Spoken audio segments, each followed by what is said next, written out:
अगर next time कोई पूछे कि चीफ मिनिस्टर कौन बनेगा तो शायद सही सवाल यह होना चाहिए कि हमारे एरिया का एमएलए कौन बनेगा। सुनने में थोड़ा अजीब लगेगा, लेकिन बंगाल के इलेक्शंस में ये मिस्टेक्स बार बार होते हैं। इलेक्शंस आता है और लोग डिस्कशन क्या करता है कि क्या इस बार ममता बनर्जी चीफ मिनिस्टर बन पाएगी, क्या इस बार चीफ मिनिस्टर चेंज होगा, या इस बार कौन चीफ मिनिस्टर बनेगा। इस तरह के डिस्कशंस होते हैं। लेकिन एक सिंपल सा क्वेश्चन है, क्या कोई चीफ मिनिस्टर आपके एरियाज के रोड वगैरह को ठीक करता है? क्या वो तुम्हारे एरियाज के ड्रेनेज सिस्टम को हैंडल करता है?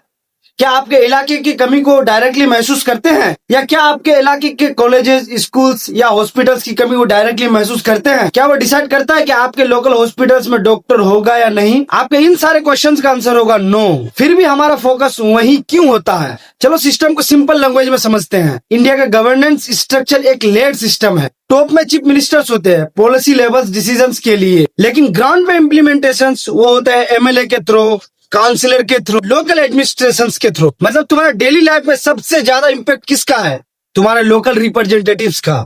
अब यहाँ एक साइकोलॉजिकल फैक्टर आता है। हम नेचुरली उन लोगों पे फोकस करते हैं जो ज्यादा विजिबल होते हैं। कोई हायर लेवल के मिनिस्टर्स या चीफ मिनिस्टर्स हमें टीवी में दिखता है तो सोशल मीडिया में ट्रेंड करने लगता है, और अच्छे अच्छे स्पीचेस देते हैं तो हमें लगता है कि यही सब कुछ कंट्रोल कर रहे हैं। लेकिन जो बंदा एक्चुअली रिस्पॉन्सिबल है तुम्हारे एरियाज के लिए तो वो तुम्हारे एमएलए हैं। लेकिन आप या तो उन्हें जानते नहीं हो या फिर उन्हें सीरियसली लेते नहीं हो। यहाँ एक इम्पोर्टेंट लेयर है जो लोग कभी डिस्कशन नहीं करते हैं। एमएलए सिर्फ रोड या ड्रेनेज के लिए नहीं होता है। अगर कल आपके एरियाज का कोई बड़ा इश्यूज हो, चाहे फंडिंग का प्रॉब्लम हो या पॉलिसी का इशू हो या स्टेट लेवल डिसीजंस की बात हो, तो कौन आपका आवाज ऊपर तक ले जाएगा? वही एमएलए आपका आवाज कल ऊपर तक ले जाएगा।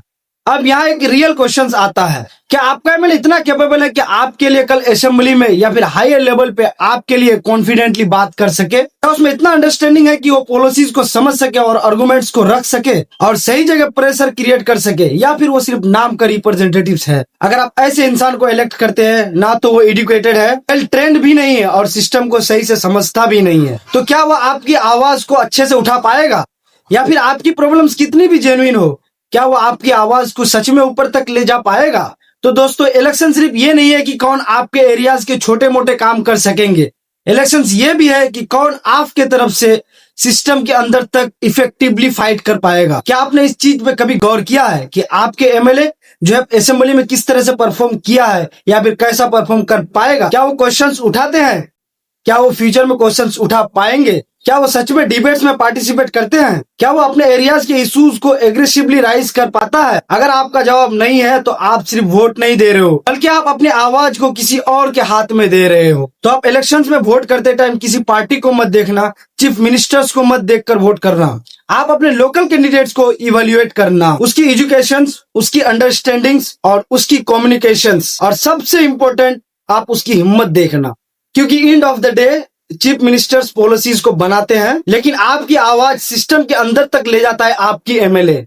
अगर वो स्ट्रॉन्ग, एजुकेटेड और कैपेबल होंगे तो आपकी आवाज ऊपर तक ऑब्वियसली जाएगी। अगर नेक्स्ट टाइम कोई पूछे कि चीफ मिनिस्टर कौन बनेगा तो शायद सही सवाल ये होना चाहिए कि हमारे एरिया का एमएलए कौन बनेगा, और क्या वो सिर्फ कुर्सी भरेगा या सच में हमारे लिए आवाज भी उठा पाएगा। तो वीडियो अगर पसंद आया आपको तो इस वीडियो को ज्यादा से ज्यादा शेयर करें, और ऐसी वीडियोस के लिए आप मेरे चैनल को सब्सक्राइब कर सकते हैं।